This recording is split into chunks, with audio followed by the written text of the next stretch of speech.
have started. Roger, 0G, I feel fine. Godspeed, John Glenn. Houston, Tranquility Base here. The Eagle has landed.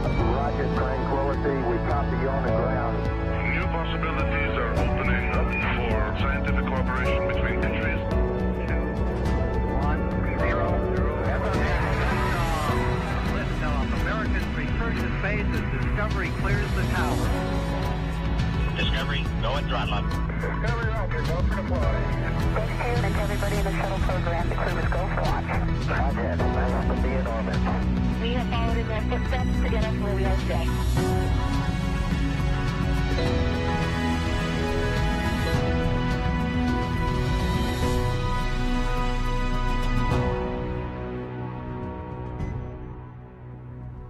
Good afternoon and welcome to NASA's Kennedy Space Center in Florida. I'm Chelsea Bayarte, joined by two very special guests, NASA astronauts Butch Wilmore and Sunny Williams. They're getting ready to they're getting ready to launch in support of NASA's Boeing crew flight test mission scheduled for May 6th and will be the first ever humans to launch aboard the Starliner spacecraft. Butch and Sunny, it's really great to see you guys today. We're going to be taking questions on the phone and on social media. So if you're joining us from the phone bridge, please go ahead and press *1 to enter our question queue. If your question has already been asked or you would like to exit the question queue, please go ahead and press *2 to lower your virtual hand in our question queue. But we're also going to be taking questions on social media. So if you have a question and you're following along, please submit your question using #AskNASA. We have a dedicated team here looking out for your questions, so go ahead and submit your questions at this time using #AskNASA. But of course, the people of the hour, Butch and Sunny, how are you guys doing? Doing well. Doing great. Yeah, Happy to be here. Yeah, we're here in crew quarters at Kennedy Space Center, and I say if I could describe what I feel right now in 2 words, would be well fed. They feed us well. I would absolutely agree with that. Everybody here has been so supportive. We have people from NASA, of course, Boeing, ULA that we're working with on a daily basis, reviewing what we're doing here at crew quarters, and it's just been really remarkable to understand and know that our launch date is right upon us. All right, so tell me a little bit about where you guys are right now. So it's astronaut crew quarters, but what is that? What are you guys spending your time doing? Yeah, it's on the 3rd floor of the ONC building, which is next to the Space Station Processing Facility, which is also next to the Kennedy Space Center headquarters. A little bit away from the pads, you can see them from the roof. If you went up, we actually went up to the roof and watched a SpaceX launch the other night. So here at Kennedy Space Center, in and amongst all the critters, the hogs, and everything else that's here. Yeah, it's just a building, like I described to my friends. It's a building that they've taken apart, allowed one portion of the 3rd floor, like Butch mentioned, that has our living quarters where we sleep. They have a medical facility. They have a kitchen. And so they've been taking care of us. And we get an opportunity to go out and take a jog, take a walk around and see the critters at the nighttime when everybody's gone. Yeah, while we're running, we hurdle the alligators because there's a lot of those here, too. Well, it sounds like they're taking good care of you guys. So I want to go ahead and jump into our questions. It's an awesome opportunity to be able to talk to you guys. So I'm going to start out with the phone bridge, and if you have a question, please say your name and affiliation. And we're going to go ahead and start today with Marcia Dunn with the Associated Press. Hello. Here at Kennedy Space Center, too. For either or both of you, any last-minute jitters as you get ready to break in a new spacecraft, and how are you dealing with all the pressure as the countdown builds? You know, Marcia, we've both been here before, been in crew quarters, getting ready to launch on a shuttle. I don't necessarily think it's jitters. I'm just thinking it's more like last-minute checks and, crossing the T's, dotting the I's. We spent a lot of time working in development of the spacecraft and working with the folks at ULA, understanding our rocket. So I personally don't feel it's jitters. I just feel like I'm excited to share this opportunity with my friends and family who are coming in a day or two. And I think that's what is actually really making me a little bit nervous. I'm just excited for them to be here. Yeah, there's no well, not yet anyway, jitters. Preparation, always preparing, getting the mindset, getting all the procedures, everything, reviewing all of that. That's just part of the process, and that's what we're doing. So that's what we're staying focused on. All right, so it sounds like there are not any jitters from the critters that you're seeing around, and some minimal launch jitters, at least so far anyway. We're going to move on to our next question with Bill Harwood with CBS. Yeah, thanks, Bill Harwood, CBS News.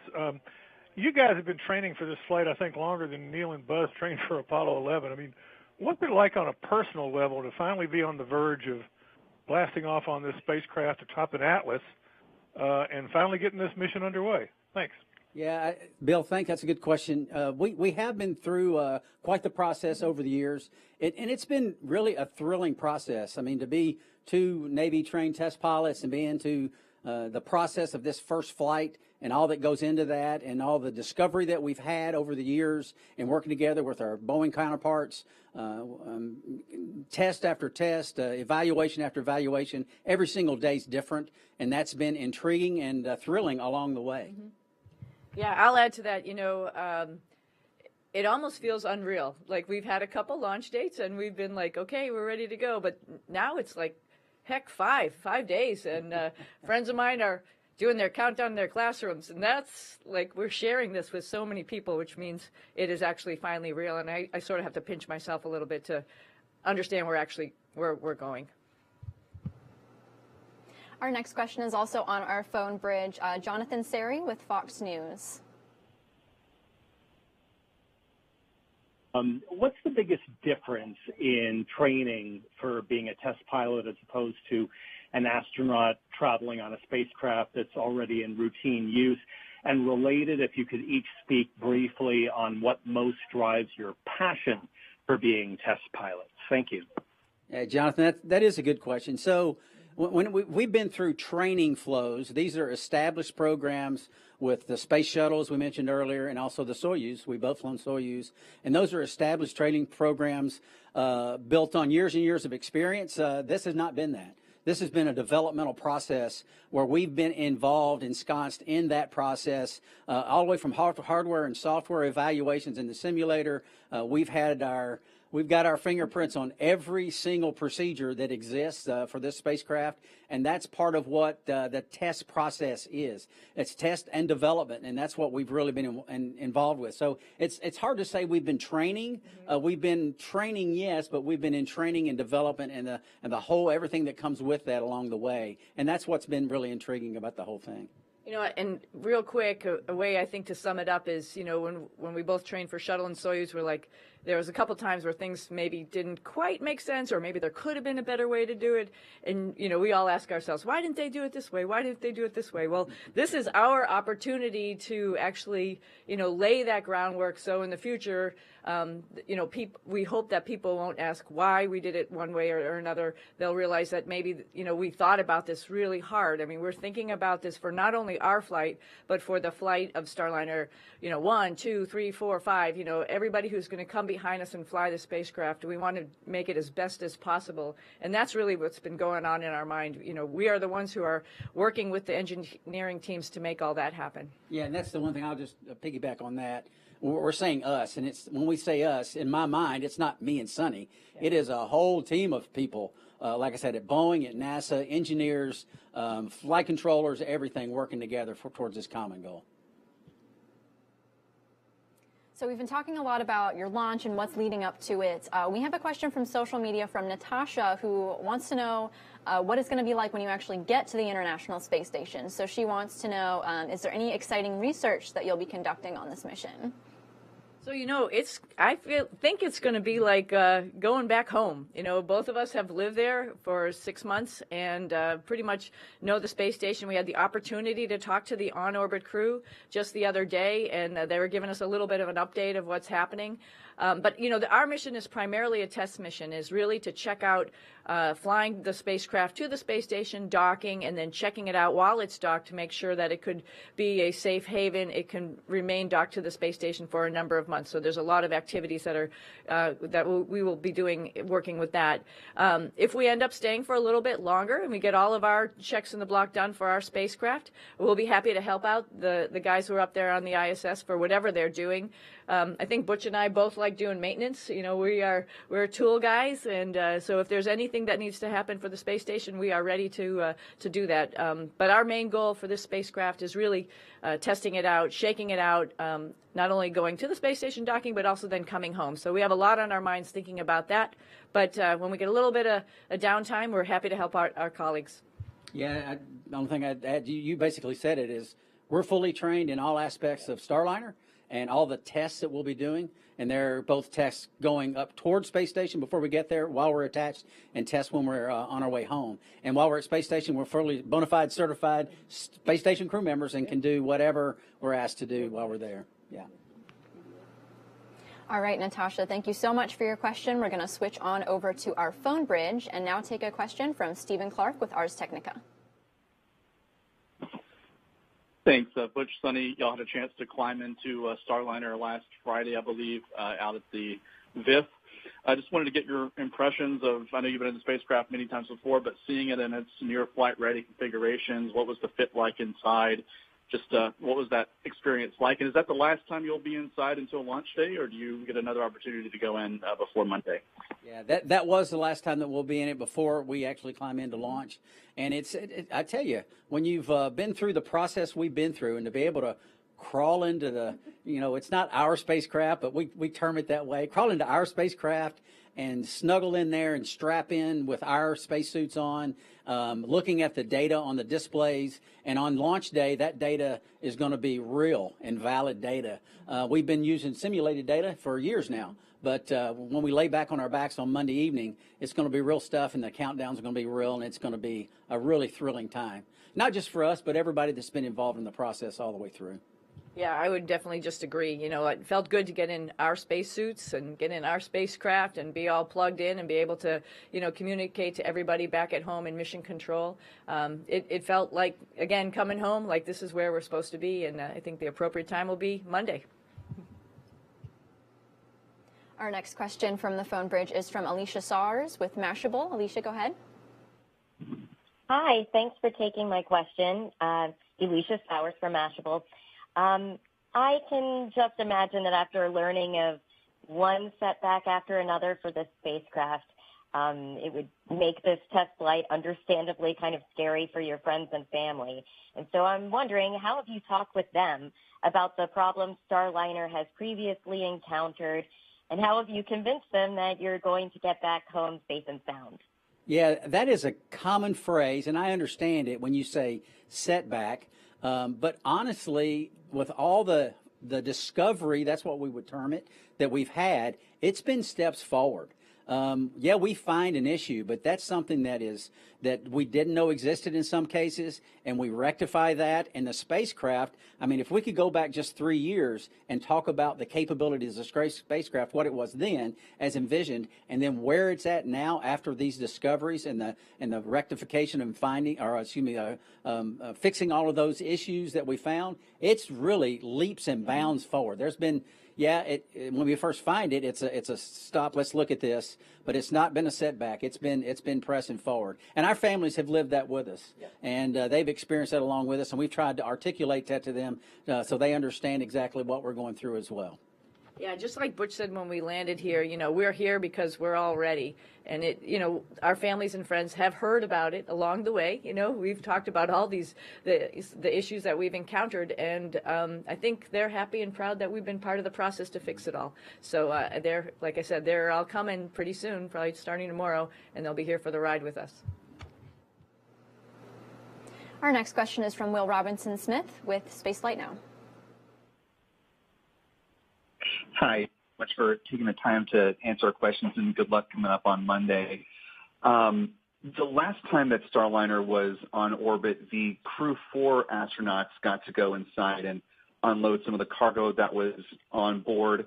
This time around, with Crew 8 and Tracy Dyson up there ready to meet y'all, will any or part of the on-orbit crew be rendezvousing with you guys inside the spacecraft, or what sort of interaction will they have as far as being within the Starliner spacecraft itself once it's docked to station? Thanks. If they're nice, we'll let them in.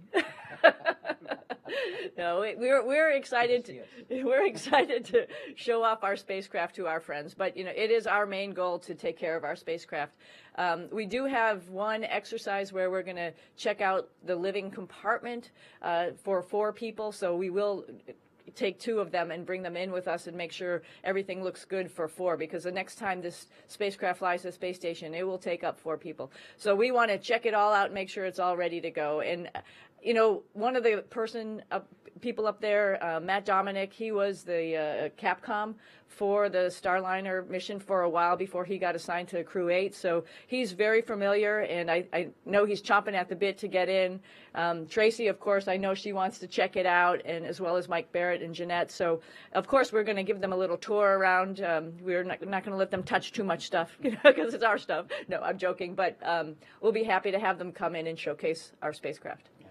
Nothing to add. Well said. That is awesome, Butch and Sunny. Our next question is another fun one from Daniel Wagner on YouTube, who wants to know, what is your favorite space food that you're looking forward to having while in orbit? Chocolate pudding cake. There's nothing left to be said. It's fabulous. I think they still have muffin tops. Those are pretty awesome, too. All right, sounds great. Our next question is back on our phone bridge from Elizabeth Howell with Space.com. Hi, both of you. Thanks for finding the time in such a busy moment. I was curious if you could talk a little bit more about how your test pilot experience is helping you with both the development for Starliner as well as obviously this mission. Thank you. Well, goodness, that's really the reason that we are here. I mean, that's because of the background that we brought to NASA. Mm-hmm. And I don't think either one of us ever dreamed that we'd be associated with the first flight of a brand new spacecraft. I know I didn't. But we wouldn't be here if it wasn't for that. The training that we both received at Navy Test Pilot School, I actually went and did an exchange tour with the Air Force and did a exchange with them as an instructor at Air Force Test Pilot School as well. And that background of understanding test, acquisition, what's required to certify various components, the integration of the various systems together, the vital importance of making sure that in an integrated fashion everything works as planned. I think that's been invaluable for the process, and those that have had the same type of training we've had along the way. Yeah, and I really give Butch a lot of credit. It's easy to just say, yeah, that's good, let's just go. But he asks the question why all the time, and it's really, that is the enlightening part of getting into understanding what's going on with the behind the scenes engineering of some of the capabilities of the spacecraft. Like, why does that happen? Why does that say that on the display? How is that going to help me? How is that going to lead me down a wrong path or a right path? And I've watched him do it a number of times. Both of us also have, our pilots, so that helps us with the flying part of the spacecraft. This spacecraft has a very unique capability of, a THC, a RHC rotational hand controller, and a THC translational hand controller, and allows us to put our hands on the sticks and fly. And we can understand, what we've been trained in, handling qualities, how the spacecraft flies. There's a rating scale for that, and we've been fully entrenched with that from day one of test pilot school. So all of that stuff leads into the, like our background, checking out, working with the developers and the engineers and the operators. Like Butch said, we have our fingers on most every single procedure that we'll be working up there, and asking the question on all of that, why, and really understanding it. And I think also that background enables us to know at certain times, what questions to ask. Yep, exactly. Just something, basic question. If you're testing a couple of boxes that are integrated together, what are those boxes? Are those boxes representative of what we have in the spacecraft? What's the firmware, if you know what firmware is, in those boxes? Those type of questions, and getting ensuring that the test is representative of what the spacecraft will be doing on orbit. So all that's important to know. Our next question is for Jim Siegel with NASA Tech. Hi, everybody, and thanks for taking my question. Jim Siegel here. I'm interested in whether there were any unexpected aspects of your preparations for going through the whole developmental process and for your upcoming trip to the ISS? Thank you. Well, there's been a lot of new finds, right? This is like you mentioned, a developmental program. So every time we have an idea of how it's going to work, and we test it out, and we check out the data, we want to see how it displays that information back to us. We always find stuff, and we are going to continually find stuff. Everything's not going to be absolutely perfect as we fly the spacecraft, and that's really what our goal is. We've got it to a point, all of us, big team, got it to a point that we feel very safe and comfortable how the spacecraft flies, and we have backout procedures in case we need those. But we're going to find new things, and we're going to write those things down, and we're going to relay all that and fix it for the next time this spacecraft flies. So I'm trying to think of a specific example of things we've found, but it's a continual process, and that's okay. I mean, just simple things like being in our suit in the spacecraft and the routing of our umbilicals and our comm cables. What's the optimum way to do that? We haven't done that much in the spacecraft, and we're learning on a day-to-day basis how to optimize all of that stuff. Yeah. Also, when we do our tests, and let me see how I can phrase this. Do the test. We've got all these various boxes in integrated fashion like we talked about. There are 3 modes that this spacecraft can fly in, fully automated. Just sit back and take a nap. Not a nap, just joking. But, observing, seeing what's taking place, going along with the system, understanding how those systems operate. There are certain failure modes that put the controls, as Sonny said, into our hands. So it's actually manual control with the computers all operating. So you put an input into the control, it sends a signal to the computer signal sends a signal out to the reaction control system jets for maneuverability.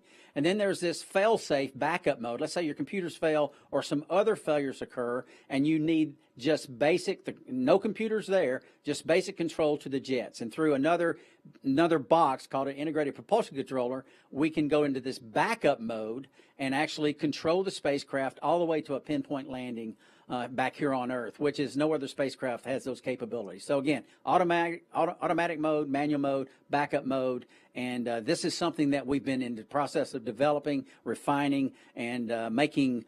I don't know if perfect's the right word. Nothing's ever perfect, but as perfect as it can be. I mean, when you can go into backup mode halfway through an entry and still hit the bullseye when you don't even have your computers, that's pretty remarkable. And this is the only spacecraft that can do that. We're continuing to take some questions on our phone bridge. Our next one comes from David Denault with the outlet About Space Today. First, let me wish you Godspeed on your mission. And next, I guess people would say, well, you've been there, you've done that, but what is new and unique for each of you about this mission? I think the better question might be, what's the same of the past ones? Exactly. There's so much new. Everything is new. Everything's unique. The spacecraft itself, the way it flies. Both Sonny and I have flown a capsule before, the Russian Soyuz, but this spacecraft, the Soyuz gets you to space and gets you back to Earth. But this spacecraft will do that, and again, like I said, with pinpoint accuracy in all of its modes. The Soyuz doesn't even do that. The Soyuz has a ballistic mode where basically it comes back in the atmosphere in a ballistic trajectory, meaning it's not really under control, but it lands 400 meters shy of the target. As an example, the space shuttle, of course, was a lifting body, and it's completely different than flying a capsule. It only lands on land, on a runway. So when you do your deorbit burn, you got one place that you can make it, and that's not the case with a capsule. The black zones on the shuttle, there were many what we call term black zones, where if you had specific failures in certain parts of the trajectory as you're, getting into orbit, you could not survive. You would not survive if you had certain failures. This spacecraft does not have those. It had black zones on entry before we refined that backup mode I mentioned, and now those are gone. So completely different, much different, much more difference than similarities in what we've done in the past. And one other thing I wanted to add with that one's pad aborts, right? So we can abort from the pad all the way up through orbit. So that capability is great, and we're on the tippity top end, so we'll be okay. Not going to say that ride's going to be super calm, but we'll be okay. Also, I just want to say, like, these are three very, very different spacecraft, and I think it's really an honor to be able to use the experience that we had in the shuttle program, the Soyuz program, and bring that experience into a brand new program. Sort of like I was talking about earlier, hopefully the decisions and the thought process philosophies that we have worked with our engineers making the spacecraft and creating the operational concepts are legacy from those other two programs, and trying to make the best of programs that we've experienced before. So why do the same thing twice? Let's do something different every single time. That sounds great. Our next question is from Sophie Sanchez with Cosmic Chicago. Hi, thank you for taking my call. This is Sophie Sanchez with Chicago Now. First, I want to wish the two of you good luck and Godspeed this coming week on your mission. And then you guys are joining a very short list of astronauts that have tested and certified new spacecraft. Can you share with me how you personally feel about your role and the legacy you're creating on this mission? Thank you. The first word comes to my mind is humbled. It's just the opportunity that the stars aligned and they put us in this position. It's a very humbling position to be in. Grateful, and I think back to people like John Young, who flew STS-1 the first time, and I was the first on the first flight of the Gemini as well. And I actually knew John a bit. He was still in the astronaut office when I arrived, when Sandy and I both arrived. And to be able to follow along and do something that he did is just very humbling. It certainly is, because he was a test pilot. He was the astronaut's astronaut, so to speak, and even be in a position to do something similar to what he did is just it's really amazing. Yeah. Really honored to be in this position. I think we just want to do our job, right? And do the best that we can do. Somehow, like Butch said, the stars align, and here we are on this spacecraft for the first time that it will fly. But I think it's just a result of doing your job and being ready to take any challenge that our country and our office is going to give us. We have another question here on the phone bridge, this time from Robert Perlman with Collect Space. Hi, Sunny and Butch. Robert Perlman with Collect Space. My apologies if this has already been asked. I was delayed calling in, but Starliner is not the only vehicle you're becoming the first to ride, but also Boeing's new Astrovan 2. During your launch rehearsal a few days ago, can you share if the ride out to the pad felt familiar to the shuttle-era Astrovan, or how did the ride compare? Let me start. You are the first to ask that question, so you arrived just on time. And now I'm going to let Butch answer. It's epic. I mean, you're in the Astrovan. It's got cushion seats, and of course, it's got a big video screen in the back. And as you would expect, two Navy test pilots. You know what movie we put on, and actually asked them. They edited out. And put only in the flying scenes and the dramatic scenes. Of course, it was Top Gun Maverick. And we will watch the same one on the way out to the pad Monday night. We did watch the beach scene as well, and there was a beautiful helicopter that flew right past those guys as they were playing football. So I had to add that in there. That sounds amazing. We're going to switch over now to social media questions. So Paula from Facebook asks, what do you do on a typical day during your mission? I don't think any day is actually going to be typical, but we have it all laid out. We have this great group of people called I call them the Fun Activities Office.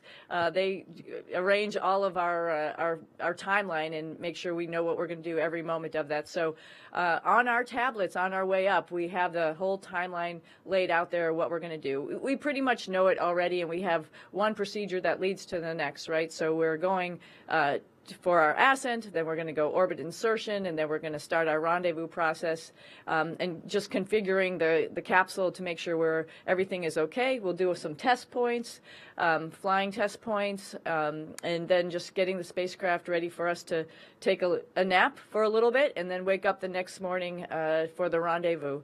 And then the rendezvous is an all-day process, as well as, making sure the pressure checks between the two spacecraft, the ISS and our spacecraft, are okay. And then we'll open the hatch and come into ISS. So both of these days are going to be pretty long. I neglected to say launch day starts a little bit early, starts about 4 hours or 5 hours before launch while we're getting ready, getting all prepared, making sure our suits are all ready to go. So every day has all of these items laid out for us, and so we're pretty much on a timeline, making sure we're going to get everything done. And the same goes for when we're on the International Space Station. We will see all of our events laid out on the computers of what we're supposed to do that day, both in the space station and then on our spacecraft. So it's going to be a busy process. I think we have at least 8 days of test points and things like that, and maybe we'll get a weekend in there if we can extend a little bit longer. I'll just make 2 clarifications. Everything in spaceflight is fun. I agree. But they're not called fun activities officer, just for clarification. It's flight activities officer. So that's what that role is. And as Sonny said, the day starts early, and it does. But it's not much different than doing a spacewalk. I mean, people don't realize this, but because the spacewalk and the pressurization you have in the suit, it's almost like diving. Mm-hmm. So you have to purge nitrogen out of your system, out of your body, and you're basically starting the suit up, getting in the suit 5 hours before you even open the hatch. And the day really starts when you open the hatch, the work starts. And it's similar here. So we'll be up and then going, suiting up, getting out the patch, crawling in, doing those things. Hours and hours, about the same, about 5 hours prior. And then the work begins once launch happens. So just to clarify those. Yeah. All right, I've got a great question here submitted on social media from Dog Lovin' Oma on X, who wants to know, do you have a special nickname for this vehicle? Well, this vehicle was named a little while ago. The vehicle, a nickname? Oh, shoot, I'm sorry. This spacecraft was named, and Butch will explain that in a second, because if you want some inside scoop, this is it. But yes, this spacecraft was named a couple years ago after it flew its first time. So this little tough bird is actually called Calypso.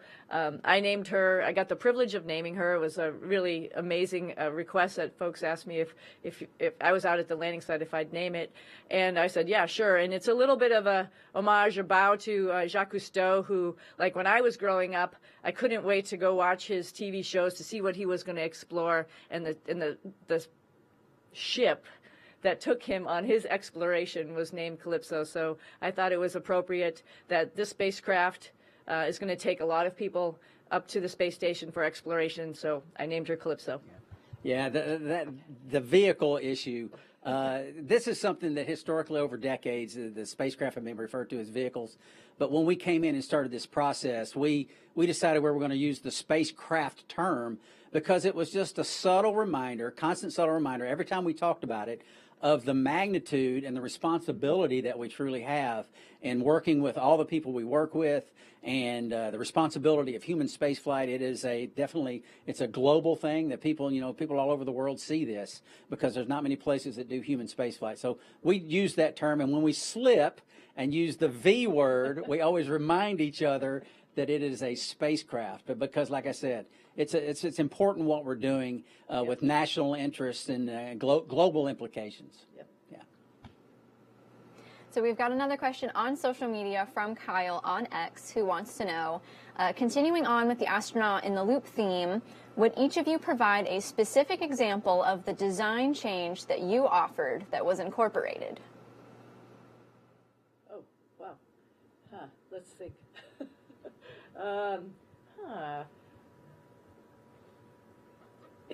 Do you have a good one? I don't have a good one quite yet. I got to think about that for a second. Give me a second. I think that team effort. Yeah, it's hard for me to say that I did it. I know. Maybe I voiced it. Other people thought it. These black zones I talked about earlier that we had on entry, it was just basically some of those things that were. It was just part of the process. As you go through, every spacecraft has them, but we sort of pushed and said, do we have to accept that? Do we have to accept these zones where you can't hit the bullseye, where we're landing in the desert, and there's not a lot of flat desert for hundreds of miles. It's very small. So we have a 4-kilometer circle, and around those circles are mountains. And if you land in the mountains, the chance of survival are minimized. So do we have to accept those? So we asked those questions and finally decided we didn't have to accept those. And now we have a means to hit the bullseye, even in those 3 modes, all 3 modes that I spoke of. So, I mean, that's one of them, I guess. Yeah, and I think another example is just And generally. again, that wasn't me. It was a team of people. Yeah, again, another team event. I worked a lot with the hardware in the very beginning with the suits and the seats. And, you're laying on a metal back seat, right? And you want a little bit of cushioning because I'm just thinking about, like, as we land, I want to make sure that we'll be okay. And so we talked to other folks around NASA, Johnson Space Center, who are designing other spacecraft and, did a little checkpointing with other spacecraft and wanted to know what would be the best option for on the back of a seat and just also to stay within the requirements that we have to make sure that we're okay. So we added a bunch of padding on the back, which is really great because you're laying there for a little while before we launch. And then, like I mentioned, when you actually finally land. And we do land on airbags, so it should be a soft landing as from what we've seen. But Rosie, the Riveter, who was in the first spacecraft, didn't really come back and tell us anything. So we've got data from her, but Butch and I will be your next test dummies, and we'll tell you how that padding worked or not worked. And just so in case of those that aren't familiar, Rosie was a literal dummy. She was like not human. So that's what she means by Rosie. Thank you, Butch, for that clarification. Very important. Moving on to another social media question. BMX on Instagram wants to know what has been the best part of launch prep. I think I said it when I first got it. We're well fed. And the variety of the food and our cooks, wow, it's been pretty amazing. Yeah. And honestly, we've been here for a little while because we did this training exercise where we got in our suits in the seat in the spacecraft, and we had to come out a little bit early to do that. So it made me, who's a little bit of a procrastinator, get my act together, a week and a half ago before I came out here. And so things are starting to ramp up now, but it felt like, okay, I had a little bit of breathing room and have had the ability to work out a couple times a day and, just get myself ready. And I think that's been a nice break. Being at home is wonderful. I love my husband. I love my dogs, and I want to be there and hang out with them. But, it's always busy when you're home. So getting away and taking a little break and a little bit of downtime, I think has been really nice for me. Yeah, busy. And this has been pretty demanding, this whole process over the last several months, going back to even years. And so we've taken some breaks now and then, but before you fly in space, you want to be ready, you want to be rested. Mm-hmm. And that's not just us, that's the entire teams. And that's what this couple of weeks gives us that. We're going to be physically ready, not like I said, not just us, but the mission control, all the people there, they're sleep shifting, they're doing those things just like we are. We're going to go to bed tonight at 1 a.m. and by the night before launch, we're going to go back. We're going to go to bed that day at 6 a.m. and get up at 3 in the afternoon to launch at 10:34 that night. So that's the way you want to be. You want to go into space, especially a first flight when there's such responsibility, as we said.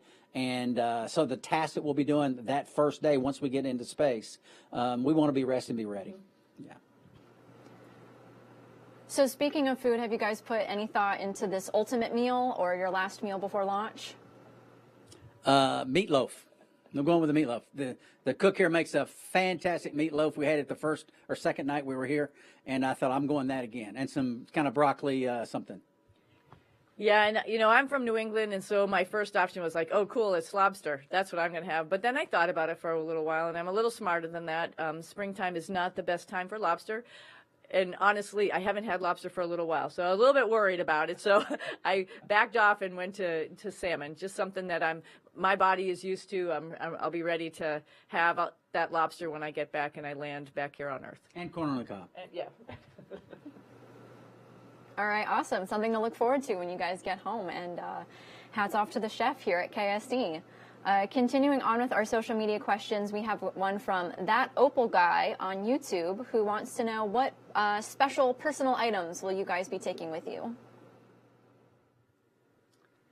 You see these Navy wings of gold here, and it's got the astronaut symbol in the center, so it makes it kind of special.